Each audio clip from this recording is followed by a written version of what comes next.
விளையாட்டு பிரியர்களுக்கு அன்பு வணக்கம். இன்று உலகமே எதிர்பார்த்து காத்திருக்கின்ற மிக முக்கியமான ஒரு போட்டி இந்திய மற்றும் மேற்கிந்திய தீவுகள் அணிகளுக்கு இடையிலான போட்டி இடம்பெறப் போகிறது. இன்றைய நாளோடு குழுநிலை ஆட்டங்கள் நிறைவுக்கு வருகின்றன. இன்றைய நாளிலே 3 மணிக்கு தென்னாப்பிரிக்க மற்றும் ஜிம்பாப்வே அணிகளுக்கு இடையில் ஒரு போட்டி. இந்த போட்டி எதுவிதமான மாற்றத்தையும் ஏற்படுத்த போவதில்லை. தென்னாப்பிரிக்க அணி ஏற்கனவே அரையிறுதிக்கு தேர்வாகி இருக்கிறது.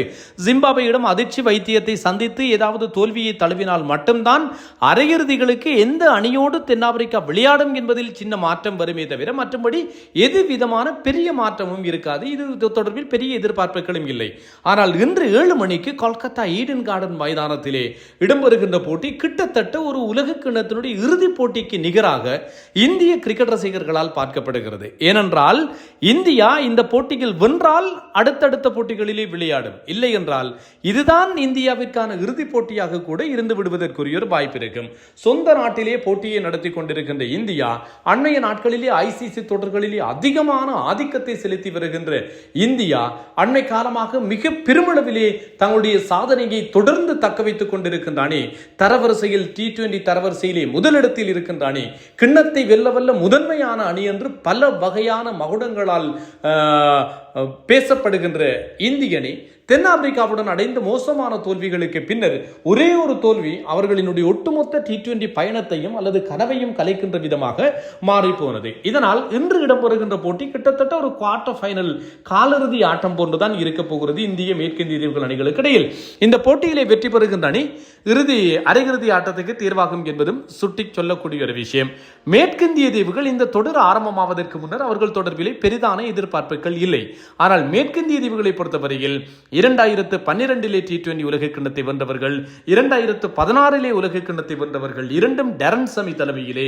இப்போது இவர்கள் டரன் சமி தலைமை பயிற்சியாளராக இருக்க அசுர பலத்தோடு ஆடிக்கொண்டிருக்கிறார்கள். இந்திய ஆடுகளங்கள் மேற்கிந்திய தீவுகளுக்கு சொந்த மைதானங்கள் போன்றது. ஏனென்றால் அவர்கள் IPL போட்டிகளிலே அதிகமான பரிச்சயத்தை கொண்டவர்கள். இந்திய மைதானங்களிலே மிகச்சிறப்பாக ஆடுவார்கள். உங்களுக்கு தெரியும், கொல்கத்தா ஈடன் கார்டன் மைதானத்திலே இதற்கு முன்னர் ஒரு பெரிய சம்பவம் செய்திருந்தது மேற்கிந்திய தீவுகள். பென் ஸ்டாக்ஸினுடைய பந்து வீச்சிலே என்ன நடந்தது என்பதெல்லாம் உங்களுக்கு தெரியும். இறுதி ஓவரிலே 18 ஓட்டங்கள் தேவை என்ற நிலையில் கார்லோஸ் பிராத்வைட் அடுத்தடுத்து அதிரடியாக சிக்ஸர்களை விளாசி கொண்டு மேற்கிந்திய தீவுகள் சாம்பியன் மகுடம் சூடுவதற்கு காரணமாக இருந்தார். ஆகவே கொல்கத்தா ஈடன் கார்டன் மைதானம் அவர்களுக்கு பிடித்தமான ஒரு மைதானம். இந்த மைதானத்திலே தான் இந்தியாவை இவர்கள் சந்திக்க போகிறார்கள் என்பதும் ஞாபகப்படுத்தக்கூடிய ஒரு விஷயம். இந்த T20 உலகக்கிண்ண போட்டிகளை பொறுத்தவரையில் மேற்கிந்திய தீவுகளை பற்றி நாங்கள் பேசுவோமாக இருந்தால் நல்ல ஆரம்ப வீரர்கள் இருக்கிறார்கள். பிரெண்டன் கிங், அதே போன்று ஷாய் ஹோப் ஆகியோர். ஷாய் ஹோப் தான் அணியினுடைய தலைவராகவும் இருக்கிறார். 3ஆம் இலக்கத்திலே ஹெட்மேயர் வருகிறார். 4ஆம் இலக்கத்திலே ஒவ்வொரு வீரரும் வருகின்ற ரோமான் பவல் வருகிறார். ஒவ்வொரு வீரரும் 5ஆம் இலக்கம் சில வழிகளில் இன்று ரோஸ்டன் சேஸுக்கு அவர் ஒரு ஆஃப் ஸ்பின்னர் என்கின்ற காரணத்தால் இந்தியாவிலே அதிகப்படியான லெப்ட் ஹேண்டர்ஸ் இருக்கின்ற காரணத்தால் அவரை அணிக்குள்ளே கொண்டு வரலாம் என்று சொல்லி நம்பப்படுகிறது. அகில் ஹுசைன் மற்றும் மோட்டி ஆகிய வீரர்கள் சுழற்பந்து வீச்சிலே இடது கையிலே சுழற்பந்து வீச்சிலே அபாரமான ஆற்றலை வெளிப்படுத்துகிறார்கள். ஆனால் இடதுகை ஆட்டக்காரர்கள் இந்தியாவிலே அதிகம் இருக்கின்ற காரணத்தால் ஒரு ஆஃப் ஸ்பின்னரை சேர்ப்பார்கள் என்று நம்பப்படுகிறது. வேகப்பந்து வீச்சு என்பது மேற்கிந்திய தீவுகளுக்கு சுமாராகத்தான் இருக்கிறது. அச்சுறுத்தல் தரக்கூடிய மிகப்பெரிய எதுவும் மேற்கிந்திய தீவுகளிடம் இல்லை. ஆனால் சுழற்பந்து வீச்சுக்கு இந்தியா இன்று தடுமாறும். அது அகில் ஹுசைனோ அல்லது மோட்டியோ ரோஸ்டன் சேஸோ யாருக்கோ ஒருவருக்கு இந்தியா இன்றைய நாளிலே பெருமளவிலே தடுமாறுவதற்குரிய ஒரு வாய்ப்பு இருக்கும். வேகப்பந்து வீச்சை சொல்ல வேண்டிய தேவையில்லை, அது சர்வசாதாரணமாக விளையாடி வருவார்கள். ஆனால் மேற்கிந்திய தீவுகளுடைய அதிரடி ஆட்டக்காரர்கள் என்பவர்கள், அதுவும் ஹெட்மேயரை பொறுத்தவரையில் தொடர் முழுவதுமே மிகச்சிறப்பாக ஆடிக்கொண்டிருக்கிறார். 211 ஓட்டங்களை ஹெட்மேயர் பெற்றிருக்கிறார் இந்த தொடர் முழுவதுமாக என்பதும் ஞாபகப்படுத்தக்கூடிய ஒரு விஷயம். 6 இன்னிங்ஸ்களிலே இந்த ஓட்டங்களை அவர் பெற்றுக் கொண்டிருக்கிறார் என்பது கவனிக்கத்தக்கது. கடந்த போட்டியிலே தென்னாப்பிரிக்காவுக்கு எதிராக 83 ஓட்டங்களுக்கு 7 விக்கெட்டுகள் என்கின்ற நிலையில் இழந்து தடுமாறினாலும் ஜேசன் ஹோல்டர், ரொமாரியோ ஷெஃபர்ட் ஆகியோர் 176 ஓட்டங்கள் வரைக்கும் மேற்கிந்திய தீவுகளை அழைத்து சென்றார்கள். ஆகவே அவர்களுடைய துடுப்பாட்டம் 9ஆம் இலக்கம் வரைக்கும் துடுப்பாட்டம் என்பது பவர்ஃபுல்லான ஹிட்டர்ஸ், பிக் ஹிட்டர்ஸ் இருக்கிறார்கள் என்பதுதான் மேற்கிந்திய தீவுகளுடைய மிகப்பெரிய ஒரு பலமே என்று சொல்லலாம். அவர்களுடைய துடுப்பாட்ட பலத்தோடு ஒப்பிடுகின்ற போது இந்தியா தென்னாப்பிரிக்காவுடனான தொடரில் அடைந்த தோல்விக்கு பின்னர் கொஞ்சம் வலுவிழந்ததாகத்தான் காணப்படுகிறது என்பதும் ஞாபகப்படுத்தத்தக்கது. இதே நேரத்தில் சிம்ரன் ஹெட்மேயரை பொறுத்தவரையில் அவர் 221 ஓட்டங்கள், சராசரி 44, ஸ்ட்ரைக் ரேட் 182 என்கின்ற அடிப்படையில் இருக்கிறார். எல்லா வீரர்களும் மிக பெருமதியான ஓட்டங்களை பெறுபவர்களாகத்தான் இருக்கிறார்கள். இந்த இரண்டு அணிகளும் இதுவரைக்கும் விளையாடி இருக்கின்ற T20 உலகக்கிண்ண போட்டிகளிலே மேற்கிந்திய தீவுகள் 3 வென்றிருக்கிறது, 1 இந்தியா வென்றிருக்கிறது. T20 கிரிக்கெட் உலகக்கிண்ணம் என்று சொன்னால் மேற்கிந்திய தீவுகளுடைய ஆதிக்கம் இருக்கிறது. ஆனால் ஒட்டுமொத்தமான T20 கிரிக்கெட் என்று சொல்லி பார்த்தால் 30 ஆட்டங்கள் இதுவரைக்கும் விளையாடப்பட்டிருக்கின்றன. 19 ஆட்டங்களிலே இந்தியா வென்றிருக்கிறது, 10 ஆட்டங்களில் தான் மேற்கிந்திய தீவுகள் வென்றிருக்கிறது. ஒன்று நோ ரிசல்ட் என்கின்ற அடிப்படையில் நிறைவுக்கு வந்திருக்கிறது என்பதும் கவனிக்கத்தக்கது.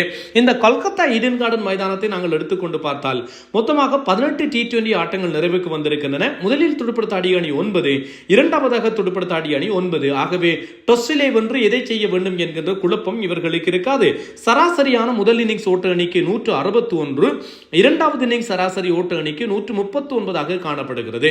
அதிகபட்சம் ஸ்காட்லாந்து இத்தாலி அணிகளுக்கு இடையிலான போட்டியில் 207 ஓட்டங்கள் பெறப்பட்டிருக்கிறது. குறைந்த ஓட்ட எண்ணிக்கை பங்களாதேஷ் நியூசிலாந்து அணிகளுக்கு இடையில் பங்களாதேஷ் 70 ஓட்டங்களுக்கு ஆட்டமிழந்திருந்தமை குறிப்பிடத்தக்கதாக இருக்கிறது.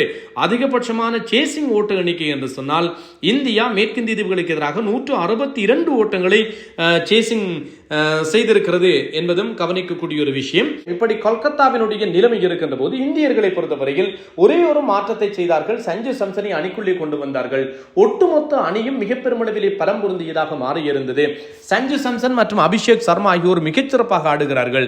அபிஷேக் சர்மா தென்னாப்பிரிக்காவுடனான போட்டிகள் என்று தொடர்ச்சியாக ஹேட்ரிக் அடிப்படையில் டக் அவுட் ஆனவர். அடுத்த போட்டியிலே 15, ஆனால் கடந்த போட்டியிலே 26 பந்துகளிலே 50 ஓட்டங்களை ஜிம்பாப்வேக்கு எதிராக பெற்றுக்கொண்டது கவனிக்கத்தக்கது. சஞ்சு சாம்சனை அஸ்வின் சொல்கிறார், இவர் 15 போலுக்கு 30, 16 போலுக்கு 30, இப்படி இந்த மாதிரியான ஒரு இன்னிங்ஸை ஆடி ஒரு நல்ல தொடக்கத்தை ஏற்படுத்தி கொடுத்தால் அதுவே இந்தியாவிற்கு போதுமானது, அது மிகப்பெரிய ஒரு பலமாக அமையும் என்று சொல்லி அஸ்வின் சஞ்சு சாம்சனை புகழ்ந்திருக்கிறார். 3ஆம் இலக்கத்தில் வந்த திலக் வர்மா மிக பெருமளவிலே சொதப்பினார். இதன் காரணத்தால் இஷான் கிஷானை 3ஆம் இலக்கத்திலே மாற்றி பார்த்தார்கள். நல்ல ஒரு செட்டப் டீம் கிடைத்திருக்கிறது இந்தியாவிற்கு. 4ஆம் இலக்கம் சூரியகுமார் யாதவ், 5ஆம் இலக்கம் நிலைமைக்கு ஏற்ற விதத்திலே திலக் வர்மாவோ ஹார்திக் பாண்டியாவோ சிவம் துபேயை வரலாம். பின்னர் அக்சார் பட்டேல் என்று சொல்லி அப்படியே பட்டியல் சென்று கொண்டிருக்கிறது. பும்ரா, ஹர்ஷ்தீப் சிங், வருண் சக்கரவர்த்தி. ஆனால் இதில் கவலைப்படக்கூடிய ஒரு விஷயம், வருண் சக்கரவர்த்தியை தென்னாப்பிரிக்காவும் அட்டாக் செய்தது, ஜிம்பாப்வேயும் அட்டாக் செய்தது. ஆகவே வருண் சக்கரவர்த்தி இன்று தன்னை சுதாகரித்துக் கொண்டு மிகச்சிறப்பாக செயற்பட வேண்டிய ஒரு தேவை இருக்கிறது. கொஞ்சம் கான்பிடன்ட் லெவல் வருண் சக்கரவர்த்திக்கு குறைந்திருக்கிறது. 2 அடுத்தடுத்த போட்டிகளிலே அடி வாங்கியதன் காரணத்தால். ஆனால் விக்கெட்டுகளை கைப்பற்றினார். வளமையான வருண் சக்கரவர்த்தியாக கடந்த 2 போட்டிகளிலே பார்க்க முடியவில்லை. சுழற்பந்து வீச்சாளர்கள் இருவருமே அக்சார் பட்டேல் மற்றும் வருண் சக்கரவர்த்தி தலா 35 ஓட்டங்களை விட்டுக் கொடுத்தார்கள். மிடில் ஓவர்ஸ்லே தென்னாப்பிரிக்காவுக்கு எதிராக சுழற்பந்து வீச்சாளர்கள் விக்கெட்டுகளை கைப்பற்றவில்லை. ஆனால் அக்சார் பட்டேல் ஜிம்பாப்வேக்கு எதிராக விக்கெட்டுகளை கைப்பற்றி ஆரம்பித்து வைத்தார்கள் என்பதும் குறிப்பிடத்தக்கது. மிடில் ஓவர்ஸ் 7 தொடக்கம் 15 ஓவர்கள் இந்தியா பந்து வீச்சிலே மிகச்சிறப்பாக செயற்பட வேண்டிய ஒரு தேவை இருக்கிறது. ஏனென்றால் அந்த கட்டத்திலே போட்டியை விட்டுக் கொடுத்தால் அப்படியே மிகப்பெரிய ஒரு ஓட்ட எண்ணிக்கை நோக்கி நகர்ந்து விடுவார்கள் என்பதும் ஞாபகப்படுத்தத்தக்கது.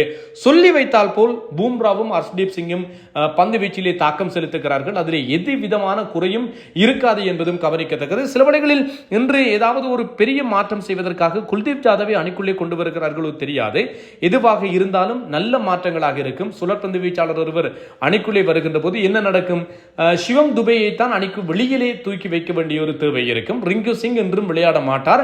கடந்த ஜிம்பாப்வேக்கு எதிரான போட்டியில் விளையாடிய அணிதான் விளையாடும் என்று சொல்லி நம்பப்படுகிறது. ஆசிய அணிகள் எதுவுமே இல்லை அரையிறுதியில். ஆகவே இந்தியாவிற்கு மட்டும்தான் வாய்ப்பு இருக்கிறது.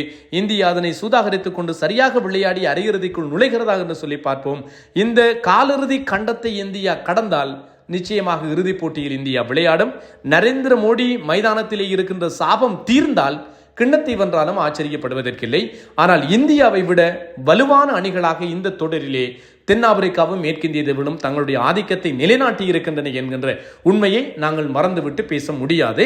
இந்த அணிகளுக்கு பின்னர் தான் இந்தியா 3வது இடத்திலே இப்போது இதுவரைக்கும் இடம்பெற்றிருக்கின்ற போட்டிகளின் அடிப்படையில் நாங்கள் பார்த்து விடலாம். பார்ப்போம் மேற்கிந்திய தீவுகள் எவ்வாறு விளையாடப் போகிறது என்று சொல்லி பொறுத்திருந்து பார்க்கலாம். முதலாவது பந்திலிருந்து விக்கெட்டுகள் எத்தனை போனாலும் சிக்ஸர் பவர் ஹிட்டர்ஸ் அவர்களிடம் இருக்கிறார்கள். இந்த தொடரிலே 66 சிக்சர்களை மேற்கிந்திய தீவுகள் தான் விளாசி இருக்கிறது, 63 சிக்சர்களை இந்தியா விளாசி இருக்கிறது என்பதும் குறிப்பிடத்தக்கது.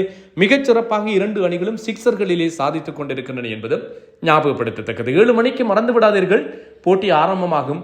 போட்டி நிறைவுக்கு வந்ததற்கு பின்னர் இன்னும் ஒரு காணொளியில் சந்திக்கலாம். நான் தில்லியம்பரம் தரணிதரன்.